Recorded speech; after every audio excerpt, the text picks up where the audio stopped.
according to our president's loose language, he's throwing around possibilities like that like it's a nothing. I mean, haphazardly, this is not one of those things it's okay to have the White House staff come back 2 days later and try to clean up. We need really clear and careful messaging from the commander-in-chief on things like nuclear war. And that memo clearly didn't get to our president, who said the following on Thursday about the possibility. No, okay, I've got it. It's not on camera. Who said on Thursday that we are looking at possible Armageddon, that we haven't seen.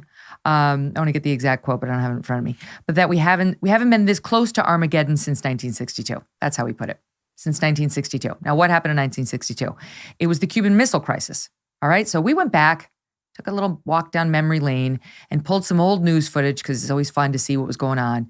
In 1962, when John F. Kennedy was president, and we had a showdown with the Soviets over them moving missiles into Cuba and pointing them at the United States. And that was the last very real possibility. There was the whole Cold War after that, where we actually thought we might be heading to nuclear war with Russia. Here's a little bit of that old news footage. For some days before the presidential announcement, lights had burned late in key Washington offices, as those most vitally involved in the nation's defense and security made ready to deal with the crisis. Well in advance, the Strategic Air Command had been put on super alert. Global disbursement and redeployment, increased in-flight readiness. Polaris subs, each with 16 nuclear missiles, would give added force to our announcement when it came. During the week preceding the president's speech, the Tactical Air Command had quietly repositioned thousands of men, tons of equipment, large numbers of fighter, reconnaissance, and troop carrier aircraft, mostly in Florida. I love that old news footage. Can't get enough of that stuff. Managed to avoid nuclear war back then because while Kennedy was advised to carry out an airstrike on Cuban soil in order to compromise Soviet missile supplies, followed by an invasion of the Cuban mainland, he chose instead a less aggressive course of action in order to avoid a declaration of war, using a naval quarantine to prevent further missiles from reaching Cuba. And then tense negotiations followed, in which he and the Soviets decided to de-escalate Khrushchev. And basically, the Soviets would dismantle their offensive weapons in Cuba and return to the Soviet Union, and we would pull back and say we would never invade Cuba again. This is after Bay of Pigs. So in any event, it was a very scary time for Americans.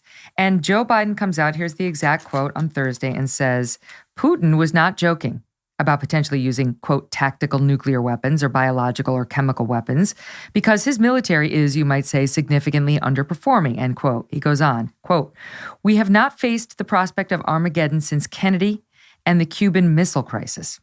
We have a direct threat of the use of nuclear weapons if, in fact, things continue down the path they are going.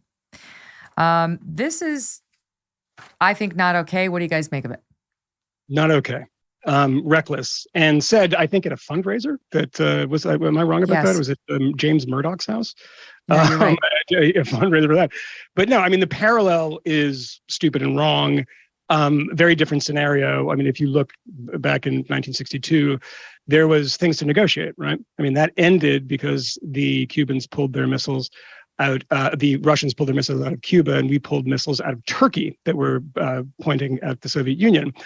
This is not a similar situation as that you have a country that's been invaded in Ukraine and the Russians are mad that they're losing.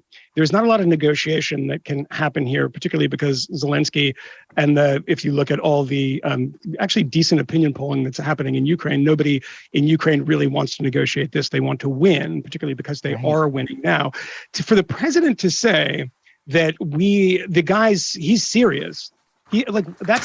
That's very, very bad leadership and very bad diplomacy, because what we probably know about this, and I imagine people in the DOD and there's people who actually study this stuff and people within the military understand that this should be taken very seriously.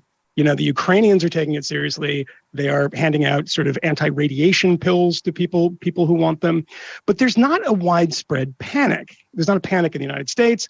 There's not a panic in Europe, where that obviously those dust clouds would go like happened in Chernobyl in the late 80s.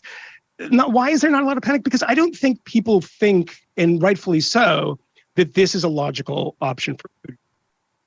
Exist for these types of threats. You don't actually say, oh my God, he's serious. Armageddon. I mean, Armageddon is a word of panic. Do not say that to the American people, that we're on the precipice of Armageddon. There is, we can come back from this, but the only way of coming back from it is there's no negotiating with Putin on this. This is what he wants, is that he wants to break the will, not of the Ukrainians, because he cannot do that. He's noticed that for over the past, now 7 or 8 months, that the Ukrainian spirit, if anything, has been emboldened by the psychopathic actions of the Russian military. He's trying to break the Europeans and the Americans.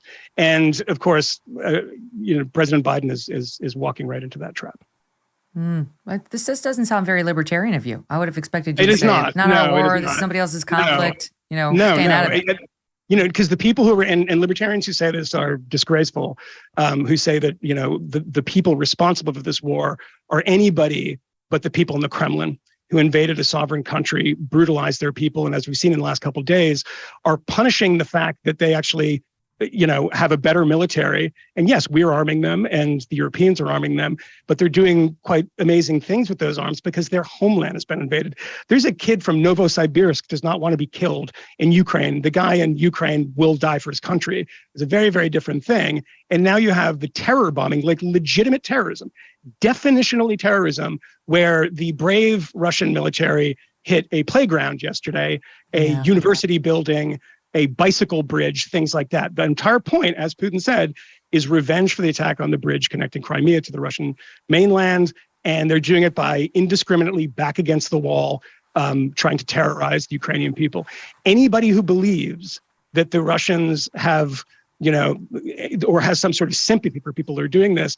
And if you look at Bucha, if you look at all of these war crimes that we've seen, massive, massive numbers of war crimes that we've seen, I said on the show not too long ago, America had a very, very long conversation about what happened at Abu Ghraib. There's about 700 Abu Ghraibs a day in Ukraine. And I think people that were anti-war, anti-interventionist, anti-imperialist, however they want to say it, were very, very interested in all of those war crimes, right? I mean, the collateral murder video that was released by WikiLeaks, which is a helicopter gunship mistaking a Reuters journalist for having an RPG and then lighting them up, as I believe that the helicopter pilot said, that really, changed a lot for a lot of people because it was a terrible thing to see. That stuff happens every day in Ukraine. Do you ever wonder if your vitamins are working, right? You're just like, what are they doing anything? Clinical studies show Healthy Cell's new ingestible gel technology called microgel delivers maximum nutrient absorption, 165% more than tablets. Isn't that what you want? Maximum nutrient absorption. It tastes great too. It's hard to make vitamin liquids or gels taste good naturally, but Healthy Cell products are the best tasting pill-free supplements on the market. Go pill-free and get up to 15 pills worth of nutrients in one ultra absorption gel pack, saving you money and time and giving you effective doses in the process. Take a single great tasting gel pack at home or on the go. It's great for travel. You can mix it into drinks or blend it into smoothies. Old-fashioned tablets, capsules, powders, they contain synthetic other ingredients, such as binding glues, flow agents, fillers, and coatings that could irritate your gut. Plus, this is made in the USA. Visit healthycell.com/Megyn or code Megyn when you check out for 20% off your first order. Hey, thanks so much for watching. If you like what you just saw, hit the subscribe button for more clips and full episodes.